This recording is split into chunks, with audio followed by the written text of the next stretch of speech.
Hello friends, अगर आप Jharkhand GNM के एंट्रेंस एग्जाम की फॉर्म फिल करना चाह रहे हैं तो कैसे करोगे, चलिए हम आपको स्टेप बाय स्टेप बतलाते हैं। यहाँ पे जीएनएम का फॉर्म फिल करने में आपको जो प्रॉब्लम फेस करना पड़ रहा है उसका भी सोल्यूशन मैं आपको इस वीडियो में बतलाऊंगा। तो देखो, यहाँ पे जीएनएम फॉर्म फिल करने के लिए सबसे पहले आप गूगल में आ लेना और यहाँ पे आपको सर्च कर लेना है। ठीक है, यहाँ पे जो मैंने लिखा है सेम वर्ड आपको लिखना है jceceb.jharkhand.gov.in। आप ये लिख करके जैसे सर्च करोगे, ठीक है, तो आप यहाँ पे झारखंड की जो ऑफिशियल वेबसाइट है होम पेज पर आ जाओगे। यहाँ आने के बाद में नीचे देखना click here for all online application submission. ठीक है, आप इस पर क्लिक कर लेना। क्लिक करने के बाद में आप यहाँ पे देखना, यहाँ पे झारखंड के जितने भी एंट्रेंस एग्जाम के फॉर्म फिल हो रहे हैं, ठीक है, सभी का लिस्ट आपको यहाँ पे देखने को मिलेगा। जैसे हम यहाँ पे जीएनएम का फॉर्म फिल कर रहे हैं तो यहाँ पे इसका बगल में क्लिक हियर है। अगर आप एएनएम का करना चाह रहे हैं तो आप यहाँ पे देखना, ये क्लिक हियर वाले बटन पर आप क्लिक करोगे। अगर आप बीएससी नर्सिंग का फॉर्म फिल करना चाह रहे हैं तो यहाँ पे बगल में आपका दिया हुआ है। ठीक है, सभी का प्रोसेस सेम है फॉर्म फिल करने का। यहाँ पे हम जीएनएम का फॉर्म फिल कर रहे हैं तो यहाँ पे क्लिक हियर वाले ऊपर क्लिक करेंगे। अब यहाँ पे देखो, आपके सामने कुछ इंफॉर्मेशन दिखाई पड़ रहा है, जैसे ये स्टार्ट कब से है, उसके बाद ये क्लोज डेट क्या रखा गया है। ठीक है, तो ये आपको यहाँ पे दिखाई पड़ेगा। अगर आप इसका नोटिफिकेशन पढ़ना चाहते हैं तो ये नोटिफिकेशन वाले ऑप्शन पर क्लिक करोगे और यहाँ से आप नोटिफिकेशन को डाउनलोड कर सकते हैं। तो ये है कि आप इसका जो भी है, ठीक है, जीएनएम का सारा नोटिफिकेशन आपको दिखाई पड़ेगा।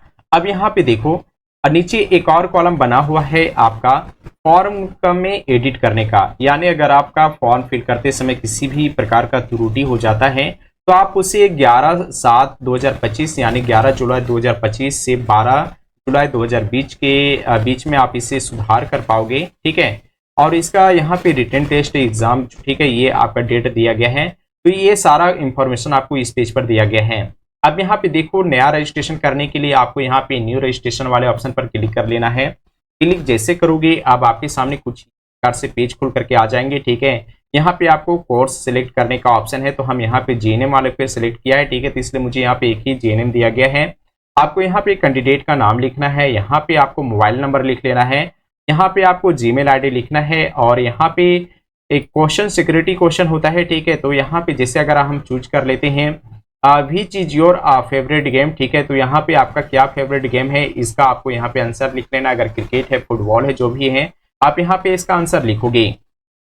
उसके बाद यहाँ पे अब आता है बारी पासवर्ड बनाने का। तो पासवर्ड कैसे बनाओगे, चलिए हम आपको एक पासवर्ड रैंडम लिख करके दिखाते हैं। ठीक है, पासवर्ड जो आप बनाओगे कम से कम 8 डिजिट का होना चाहिए। 8 डिजिट में सबसे पहले आपका अपर केस होगा, ठीक है, उसके बाद लोअर केस होगा, उसके बाद एक नंबर होगा और एक स्पेशल कैरेक्टर होना चाहिए। पासवर्ड यहाँ पे बनाने का सारा प्रोसेस आपको लिख करके दिखा दिया गया है, लेकिन फिर भी हम आपको यहाँ पे लिख करके दिखाते हैं।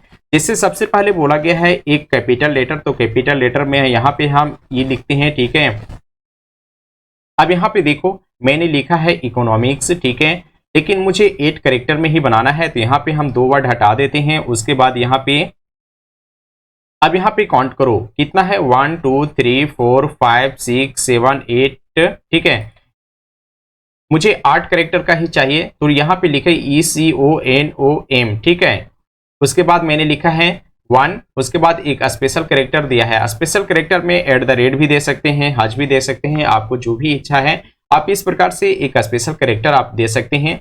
ये जो कॉपी, ठीक है, सेम आपको यहाँ से कॉपी कर लेना है और आपको यहाँ पे लिखना है और सेम पासवर्ड आपको यहाँ पे लिख लेना है। ये लिखने के बाद में ये जो कैप्चा आपको दिखाई पड़ रहा है, ये कैप्चा यहाँ पे आपको फिल कर लेना है। लेकिन इससे पहले, इन सभी कॉलम को फिल करने से पहले फ्रेंड्स, आपको यहाँ पे मोबाइल नंबर फिल कर लेना है और इस मोबाइल को ओटीपी के माध्यम से आपको वेरीफाई करना होगा। ठीक है, चलिए हम आपको सारा कुछ करके दिखलाते हैं। अब यहाँ पे देखो, मैंने सारे कॉलम को स्टेप बाय स्टेप मैंने फिल कर लिया है। ठीक है, अब यहाँ पे मोबाइल वेरिफिकेशन करना है, इसके लिए जस्ट आप वेरीफाई पर क्लिक करोगे। ठीक है, अब आप यहाँ पे देख पा रहे हैं आपने जो मोबाइल नंबर फिल किया है इस पर एक ओटीपी जा चुका है। ओटीपी आप यहाँ पे फिल करोगे। अब यहाँ पे देखो, ये जो मोबाइल नंबर है ये वेरीफाई हो चुका है। ठीक है, अब ये जो कैप्चा दिखाई पड़ रहा है, कैप्चा हम यहाँ पे फिल करेंगे। अब यहाँ पे देखो फ्रेंड्स, मैंने सारे कॉलम को यहाँ पे फिल कर लिया है। प्रॉब्लम यहाँ पे मेल वेरिफिकेशन को लेकर के हो रहा था, तो ये सर्वर के माध्यम से ही हटा दिया गया है। अब आपको मेल वेरिफिकेशन करने की जरूरत नहीं है। अब यहाँ पे देखो, ये सारा कुछ फिल करने के बाद में रजिस्टर्ड वाले ऑप्शन पर क्लिक करके ठीक है आप यहाँ से अपना रजिस्ट्रेशन कंप्लीट करेंगे। आप यहाँ पे देख पा रहे हैं फ्रेंड्स, यहाँ पे रजिस्ट्रेशन सक्सेसफुल हो चुका है। अब आप इसे कॉपी करके रख लेना ठीक है, क्योंकि ये आपको बाद में काम आने वाला है। तो सबसे पहले हम यहाँ से इस रजिस्ट्रेशन को कॉपी कर लेते हैं। रजिस्ट्रेशन कंप्लीट करने के बाद में अब बारी आती है लॉगिन करके सारे डिटेल इंफॉर्मेशन फिल करने का। इसके लिए आप यहाँ पे देखना प्रोसीड टू लॉगिन पर आप क्लिक करोगे, या फिर यहाँ पे आपका लॉगिन इन करके ऑप्शन बना हुआ है, आप इस पर ही क्लिक करके ये पेज पर आ सकते हो ठीक है। तो यहाँ पे मैं एक नए पेज पर आ चुके हैं। अब यहाँ पे आपको लॉगिन आईडी डालना है जो अभी आपको दिया गया था, आप सेम लॉगिन आईडी यहाँ पे डालोगे। पासवर्ड आपने जो बनाया है सेम पासवर्ड आप यहाँ पे फिल कर लेना, और ये जो कैप्चा दिखाई पड़ रहा है ये कैप्चा आप यहाँ पे फिल करके साइन इन वाले बटन पर क्लिक करोगे। अब यहाँ पे देखो फ्रेंड्स, आप एक नए पेज पर आ चुके हो जहाँ पे आपको इंफॉर्मेशन दिखाई पड़ रहा है ठीक है। जैसे आपका यूजर आईडी दिखाई पड़ रहा है, यूजर टाइप कैंडिडेट है ठीक है, यूजर नेम आपको यहाँ पे दिखाई पड़ जाएगा। उसके बाद बगल में आपको आईपी एड्रेस दिखाई पड़ रहा है ठीक है, कि आप किस आईपी एड्रेस से फॉर्म फिल कर रहे हैं। आपको यहाँ पे डेट भी दिखाई पड़ेगा ठीक है। अब ये सारा कुछ आप यहाँ पे बारी आती है एप्लीकेशन फॉर्म को एक एक करके फिल करने का ठीक है। यहाँ पे proceed to fill application form वाले ऑप्शन पर क्लिक करोगे। जैसे आप क्लिक करते हो अब आपके सामने कुछ इस प्रकार से इंटरफेस खुल करके आ जाएगा, जहाँ पे कुछ फॉर्म आपको पहले से फिल किया हुआ मिलेगा। जैसे आपका कोर्स है ठीक है, तो ये कोर्स आपको ऑटोमेटिक सेलेक्ट हो जाएगा। आपका यहाँ पे कैंडिडेट का नाम आपको ऑटोमेटिक आ जाएगा। अब बारी आती है फादर्स नेम, तो फादर्स नेम आपका जो मैट्रिकुलेशन के सर्टिफिकेट में है वही नाम आपको यहाँ पे लिखना है। मदर नेम सेम आपको लिख लेना है। जेंडर आप मेल है या फीमेल है आप यहाँ से सिलेक्ट करोगे। डेट ऑफ बर्थ आपको यहाँ से सिलेक्ट कर लेना है ठीक है। उसके बाद आप बारी आती है फादर ऑक्यूपेशन, तो फादर ऑक्यूपेशन आपका एग्रीकल्चर है या फिर गवर्नमेंट एम्प्लॉय है, जो भी है प्राइवेट एम्प्लॉय है या फिर सेल्फ एम्प्लॉयड है, जो भी है तो आप यहाँ से सिलेक्ट करोगे। उसके बाद एनुअल फैमिली इनकम आपसे पूछा जा रहा है ठीक है, तो आपका वार्षिक इनकम आय कितना है, आपका परिवार का वार्षिक आय जो भी है, यानी अगर आप इनकम सर्टिफिकेट बनाते हैं तो उसमें तो ऑटोमेटिक लिखा हुआ मिल जाता है। लेकिन अगर आपको वार्षिक आय अगर आपको पता नहीं है तो आप यहाँ पे सेकेंड वाले ऑप्शन को चूज कर सकते हैं। यहाँ पे ग्रेटर देन 70,000 मतलब 70,000 से ऊपर और लेस देन 2 लाख से नीचे। चूंकि जब आपका यहाँ पे अधिकांश अभी देखा जा रहा है कि जो भी इनकम आय बन रहा है वह 70,000 से ऊपर वाले का बनता है, लेकिन आप एक बार कंफर्म हो लेना ठीक है कि आपके इनकम सर्टिफिकेट कितना बना हुआ है। अगर 70,000 से कम बना हुआ है तो आप ये वाले ऑप्शन पर क्लिक कर लेना। अगर आपका इनकम सर्टिफिकेट 70,000 से ऊपर और 2 लाख के बीच में है तो आप सेकेंड वाले ऑप्शन को क्लिक कर सकते हैं। अब बारी आती है ये सारा फॉर्म फिल करने के बाद में यहाँ पे सेव वाला ऑप्शन है ठीक है, आप इस पर क्लिक करके नेक्स्ट बटन पर जा सकते हैं। एक कॉलम फिल करने के बाद में अब आपसे यहाँ पे आपसे एड्रेस पूछा जा रहा है ठीक है। तो सबसे पहले आपका जो है कॉरेस्पॉन्डेंस एड्रेस आप यहाँ पे फिल करोगे। यहाँ पे आप किस स्टेट से हैं ठीक है, आप स्टेट यहाँ से आप फिल कर लेना। उसके बाद आपका यहाँ पे डिस्ट्रिक्ट है, आपका जो भी डिस्ट्रिक्ट है आप यहाँ से सिलेक्ट करोगे ठीक है। और ये सिलेक्ट करने के बाद में यहाँ पे अब आपसे पूछा जा रहा है ठीक है कि is permanent address same as correspondence address ठीक है, यानी आपका यहाँ पे 2 एड्रेस है। अगर आपका कॉरेस्पॉन्डेंस एड्रेस और परमानेंट एड्रेस अगर दोनों सेम है तो आप यस पर क्लिक करोगे, अन्यथा आप नो वाले बटन पर क्लिक करके यहाँ पे परमानेंट एड्रेस फिल कर सकते हैं। तो चूंकि आपके ऊपर डिपेंड है, अगर आपका परमानेंट एड्रेस और कॉरेस्पॉन्डेंस दोनों सेम है तो यस वाले बटन पर क्लिक करोगे, और ये करने के बाद में सेव नेक्स्ट पर क्लिक करोगे। यहाँ पे देखो मैंने एड्रेस को फिल कर लिया है, सेव वाले बटन पर क्लिक कर रहे हैं। अब आपके सामने यहाँ पे रेजिडेंशियल स्टेटस से पूछा जा रहा है ठीक है, आपसे पूछा जा रहा है कि परमानेंट रेजिडेंट ऑफ झारखंड या फिर लोकल रेजिडेंस ऑफ झारखंड। तो ये वाले बटन पर क्लिक करोगे। अगर आप यहाँ पे लोकल रेजिडेंस है तो आप इस पर क्लिक कर लेना ठीक है। तो यहाँ पे अब आपके सामने जनरल आ जाएगा, लेकिन अगर आप ओबीसी में अगर अप्लाई कर रहे हैं तो ये वाला ऑप्शन पर क्लिक करोगे ठीक है। परमानेंट रेसिडेंट ऑफ झारखंड वाले ऑप्शन पर क्लिक करोगे और यहाँ से आप कैटेगरी सेलेक्ट कर लेना BC1 BC2 ठीक है, आपका जो भी है SC ST, तो आपका जो भी है आप यहाँ से सिलेक्ट करोगे।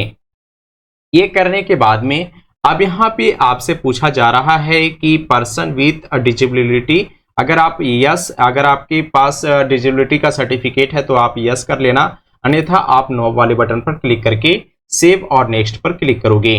अब यहाँ पे देखो फ्रेंड्स, आपके सामने कुछ एजुकेशन से रिलेटेड आपसे इंफॉर्मेशन मांगे जा रहे हैं। सबसे पहला आपको 10th का इंफॉर्मेशन आपको यहाँ पे देना है, ठीक है। तो आप यहाँ पे देखो सारा कुछ है आपका एक एक करके सेलेक्ट है। आप यहाँ पे 8 क्वालिफिकेशन पर क्लिक करते जाओगे और आपका यहाँ पे क्वालिफिकेशन 8 होते जाएगा। सबसे पहले यहाँ पे हम 10th का दे रहे हैं, देखो यहाँ पे एसएससी 10th डिटेल, ठीक है। अब आपके सामने 10th का सारा इंफॉर्मेशन देना है, जैसे आप 10th आपने कहाँ से किया है, कौन सा बोर्ड है। अगर झारखंड एकेडमिक काउंसिल है, जैक है, तो आप ये वाला ऑप्शन पर क्लिक करोगे। अगर आपका दूसरा बोर्ड है तो आप यहाँ से सिलेक्ट कर सकते हो। अगर इनमें से कोई नहीं है तो अदर वाले ऑप्शन पर क्लिक करके आप यहाँ पे सारा डिटेल लिख सकते हो कौन सा बोर्ड है। तो यहाँ पे मेरा जैक है, इसलिए हम जैक वाले ऑप्शन पर क्लिक करेंगे। अब यहाँ पे पूछा जा रहा है कि इंस्टीट्यूट नेम, यानी आपका कॉलेज का नाम क्या है। आप यहाँ पे अपना कॉलेज का नाम यहाँ पे दोगे, ठीक है। उसके बाद यहाँ पे आपका पास, ठीक है, पासिंग स्टेटस आपका पास रहेगा। आप यहाँ पे 10th का रोल नंबर डालोगे। यहाँ पे पासिंग ईयर देना है कि आपने आपका जो भी है मैट्रिक आपने कब पास किया है, आप यहाँ से सिलेक्ट कर लेना और जो भी है आप यहाँ पे दोगे। अब यहाँ पे पूछा जा रहा है मार्क्स ऑब्टेन्ड, ठीक है, कि आपने 10th में कितना मार्क्स लाया है, ठीक है।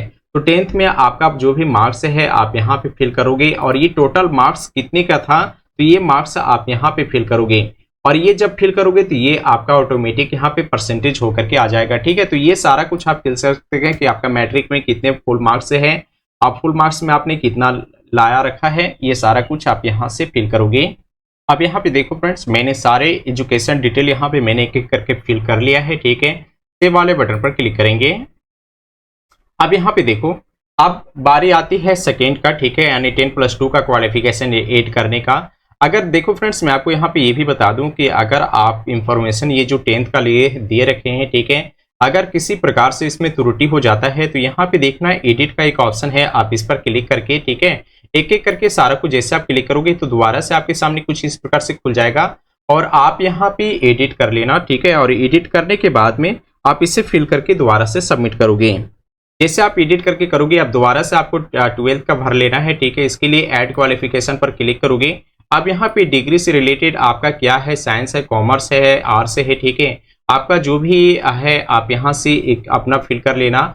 उसके बाद आपका कौन सा बोर्ड है, आप यहाँ से बोर्ड फिल कर लेना। उसके बाद दोबारा से आपसे पूछा जा रहा है कि इंस्टीट्यूट नेम, ठीक है, तो इंस्टीट्यूट नेम आपका जो भी है आप यहाँ से फिल करोगे। पासिंग ईयर, ठीक है, आप यहाँ पे आपको 2 है, अपेयरिंग वाले भी है और पास दोनों है, ठीक है। अगर आप अपेयरिंग में है तो आप अपेयरिंग सेलेक्ट कर लेना। अगर आपके पास मार्कशीट अवेलेबल है तो आप डिग्री वाले, ठीक है, यानी पास वाले इस ऑप्शन पर क्लिक करोगे। अब यहाँ पे आपसे पूछा जा रहा है कि रोल नंबर क्या है, आप यहाँ पे रोल नंबर फिल कर लेना और ईयर ऑफ पासिंग, ठीक है, तो ईयर ऑफ पासिंग आपका जो भी है आप यहाँ पे सेलेक्ट कर लेना। टोटल मार्क्स ऑब्टेन कितना रहा है, तो जैक पे खास करके ज्यादा तो होता नहीं है, ठीक है, 500 में फुल में कितना है, ठीक है। तो ये यहाँ पे आप जैसे मार्क्स डालोगे ये आपका ऑटोमेटिक आ जाएगा। और ये आप यहाँ पे पूछा जा रहा है हैव यू पास्ड एनएम, अगर आपने एनएम पास किया है तो आप यहाँ पे यस पर क्लिक करोगे। अगर अभी तक आपने एनएम पास नहीं किया है तो यहाँ पे नो पर क्लिक करोगे। अब यहाँ पे देखो, ये सारा कॉलम फिल करने के बाद में अब नीचे बारी आती है इस वाले कॉलम पे, ठीक है। यहाँ पे कुछ नोट लिखा हुआ है, if you have passed NM then passing 10+2 examination with English as subject is not compulsory, ठीक है। अगर आपने पहले एनएम कर रखा है, ठीक है, अगर आप ये एग्जाम रिप्लेस कर रहे हैं तो ये इंग्लिश कंपलसरी नहीं होगा। लेकिन अगर आपने एनएम पास नहीं है तो आप यहाँ पे इंग्लिश वाले ऑप्शन पर क्लिक कर लेना। अब यहाँ पे पूछा जा रहा है कि कितने इंग्लिश में आपको मार्क्स आया है, तो 12th में आपका जो इंग्लिश मार्क्स में जितने भी आया होगा, ठीक है, आप इसे यहाँ पे फिल कर लेना। उसके बाद ये कितने मार्क्स का था, तो ये इंग्लिश 100 का होता है। आप यहाँ पे जैसे लिखोगे परसेंटेज आपका ऑटोमेटिक यहाँ पे फिल होकर के आ जाएगा। तो इस प्रकार से आप ये सारे कॉलम को एक एक करके फिल कर लेना। उसके बाद सेव वाले बटन पर क्लिक करोगे। अब बारी आती है सेव और नेक्स्ट करने का, तो आप यहाँ पे सेव और नेक्स्ट बटन पर जैसे क्लिक करोगे आप नेक्स्ट पेज पर आ जाओगे। अब यहाँ पे आपसे पूछा जा रहा है first preference of exam city, ठीक है, अपना पहला प्रेफरेंस आप कहाँ देना चाहते हैं, किस डिस्ट्रिक्ट में देना चाहते हैं। तो जो भी आपका अगर रिलेटेड आपका जो डिस्ट्रिक्ट अगर नज़दीक होगा आप उसे यहाँ पे देख लेना कि आपका सबसे पहले नज़दीक में कौन सा डिस्ट्रिक्ट है। आप अपने अनुसार प्रेफरेंस आप यहाँ पे दोगे, ठीक है। उसके बाद यहाँ पे उसी का सिलेक्ट करोगे, ठीक है। सेलेक्ट सेकेंड में, तो सेकेंड प्रेफरेंस आपका जो भी नज़दीक होगा आप यहाँ से रिलेटेड सर्च कर लेना। ये करने के बाद में सेव और नेक्स्ट वाले ऑप्शन पर क्लिक करोगे। जैसे आप यहाँ पे क्लिक करते हो फ्रेंड्स, तब आपके सामने अपग्रेड फोटोग्राफ का आता है, ठीक है। यानी आप यहाँ पे अपना फोटो डालोगे। अब यहाँ पे फोटो किस प्रकार से डालोगे सारा कुछ आपको यहाँ पे मेंशन किया हुआ मिल जाएगा, ठीक है। फोटो का जो साइज होना चाहिए 10 KB से 100 KB के बीच में होना चाहिए, ठीक है। मतलब सारा कुछ आपको यहाँ पे देखने को मिल जाएगा। पिक्सल कितना रखना है, हाइट कितना रखना है, ये सारा कुछ आपको दिखाई पड़ेगा। उसके बाद नीचे आओगे, नीचे यहाँ पे देखो, अब आपका यहाँ पे सिग्नेचर पूछा जा रहा है। तो सिग्नेचर का साइज क्या होना चाहिए, 5 KB से लेकर के 50 KB के बीच में होना चाहिए। उसका वाइड 198 पिक्सल है और हाइट इसका 60 पिक्सल का होना चाहिए, ठीक है। तो आप यहाँ पे साइन आप यहाँ पे फिल कर लेना। उसके बाद आपको यहाँ पे थंब भी फिल कर लेना है, थंब, ठीक है। थंब आप यहाँ पे किस साइज में है ये भी देख लो, ये 10 KB से 50 KB के बीच में है। यहाँ पे इसका वाइड भी आप देख पा रहे हैं, ठीक है।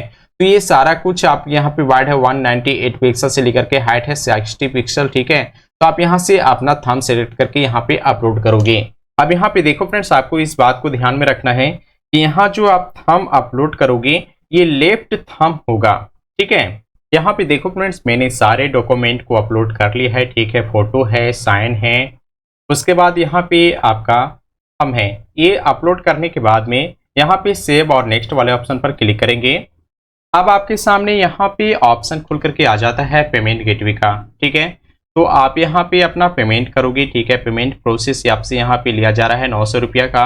अगर आप पेमेंट करने से पहले आप सारा इंफॉर्मेशन को आप देखना चाहते हैं, ठीक है, तो आप देखने के लिए सबसे पहले आप ऊपर में यहाँ पे आओगे और यहाँ पे क्लिक करके देखना, यहाँ पे जो भी इंफॉर्मेशन आप फॉर्म में फिल किया है, ठीक है, ये सारा इंफॉर्मेशन आपको यहाँ पे दिखाई पड़ेगा, जैसे पर्सनल डिटेल, एड्रेस, ठीक है। जो भी आप यहाँ पे इंफॉर्मेशन देखना चाहते हैं सारा आपको यहाँ पे दिखाई पड़ेगा। तो आप जिस पर भी क्लिक करोगे ये इंफॉर्मेशन आपको वहाँ पे दिखाई पड़ जाएगा। तो इस प्रकार से आप ये फॉर्म में सारा फैसिलिटी दिया गया है। अब चलिए आप पेमेंट करने की प्रोसेस आपको लेकर के चलते हैं। पेमेंट करने का जो तरीका है, प्रोसीड टू पे वाले ऑप्शन पर क्लिक करोगे, ठीक है। तो आप एक नए पेज पर आ जाओगे। यहाँ आने के बाद में अब आपके सामने डिफरेंट टाइप के ऑप्शन खुल चुके हैं जहां से आप पेमेंट करोगे। पेमेंट करने का जो तरीका है आप यहाँ पे साफ साफ देखोगे, ठीक है। पहला है नेट बैंकिंग है, दूसरा है डेबिट कार्ड है, क्रेडिट कार्ड है, ठीक है, वॉलेट है, UPI है।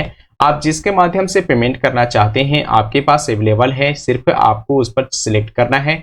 जैसे अगर आप डेबिट कार्ड पर सिलेक्ट करते हैं, ठीक है, तो आपके पास डेबिट कार्ड का ऑप्शन खुल करके आ जाएगा। आप यहाँ पे कार्ड नंबर डालोगे, यहाँ पे एक्सपायरी डेट डालोगे, मंथ डालोगे, यहाँ पे एक्सपायरी ईयर डलाएगा। उसके बाद यहाँ पे कार्ड होल्डर का नाम रहेगा, यानी कार्ड पर जिनका नाम है वो आप ये फिल करोगे और यहाँ पे CVV ऑप्शन डाल करके पे नो पर क्लिक करोगे और आगे का प्रोसेस आप कंप्लीट करोगे। अब यहाँ पे देखो फ्रेंड्स, आप इस चैनल को सब्सक्राइब कर लेना, चूँकि मैं आपको काउंसलिंग आप किस प्रकार से कराओगे इसके लिए मैं एक सेपरेट वीडियो लेकर के आऊँगा। अगर आपका NM में या फिर JNM में एडमिशन करवा रहे हैं तो आपको किन किन बातों को ध्यान में रखना है, आप किस प्रकार से एडमिशन कराओगे, ये सारा वीडियो हम लेकर के आ रहे हैं। तो चैनल को सब्सक्राइब कर लेना, सारा इन्फॉर्मेशन आपको इस चैनल के माध्यम से दिया जाएगा। तो thank you watching my video.